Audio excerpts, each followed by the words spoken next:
പല കുട്ടികളും ചോദിച്ചു, ഒരു ആവറേജ് സ്റ്റുഡൻറ്റിന് നഴ്സിംഗ് പഠിച്ച് പാസ്സാകാൻ പറ്റുമോ എന്ന്. തീർച്ചയായിട്ടും പഠിച്ച് പാസ്സാകാനായിട്ട് പറ്റും. നമ്മൾ കുറച്ച് ഹാർഡ് വർക്കൊക്കെ ചെയ്ത് കഴിഞ്ഞാൽ ഉറപ്പായിട്ടും നമുക്ക് പാസ്സാകാൻ പറ്റും. അപ്പോൾ നമുക്കറിയാം 4 വർഷമാണ് നേഴ്സിംഗ് ഉള്ളത്. ഇപ്പോൾ അത് സെമസ്റ്റർ സിസ്റ്റം ആക്കി. ഇപ്പം ഞാൻ പഠിച്ച സമയത്ത് ഇയർലി ആയിരുന്നു എക്സാം വരുന്നത്, 4 വർഷമായിരുന്നു. അപ്പോൾ ഓരോ ഇയറിലും നമുക്ക് വരുന്ന സബ്ജക്റ്റുകൾ ഏതൊക്കെയാണ്, എന്തിൻ്റെയൊക്കെ എക്സാമുകൾ, തിയറി എക്സാം ഏതൊക്കെയാണ്, പ്രാക്ടിക്കൽ എക്സാം ഏതൊക്കെയാണ് എന്ന് ഓൾറെഡി ഞാൻ എൻ്റെ പ്രീവിയസ് വീഡിയോകൾ ചെക്ക് ചെയ്താൽ നിങ്ങൾക്ക് കാണാനായിട്ട് സാധിക്കും.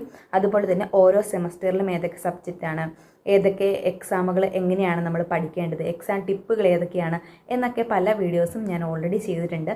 അപ്പോൾ അത് കാണാത്തവരൊന്ന് കണ്ടു നോക്കുക. ഇന്നത്തെ വീഡിയോയിൽ ഞാൻ പറയുന്നത്, ഇങ്ങനെ ഭയങ്കര കൺഫ്യൂഷൻ ആയിരിക്കുന്ന കുട്ടികൾക്ക്, അല്ലെങ്കിൽ ഇനി ഞാൻ ഡിസ്കണ്ടിന്യൂ ചെയ്ത് പോകണോ, എന്നെക്കൊണ്ട് പഠിക്കാൻ സാധിക്കുമോ എന്നൊക്കെ ഭയങ്കര കൺഫ്യൂസ്ഡ് ആയിട്ട് നിൽക്കുന്ന ഒരുപാട് കുട്ടികളുണ്ട്.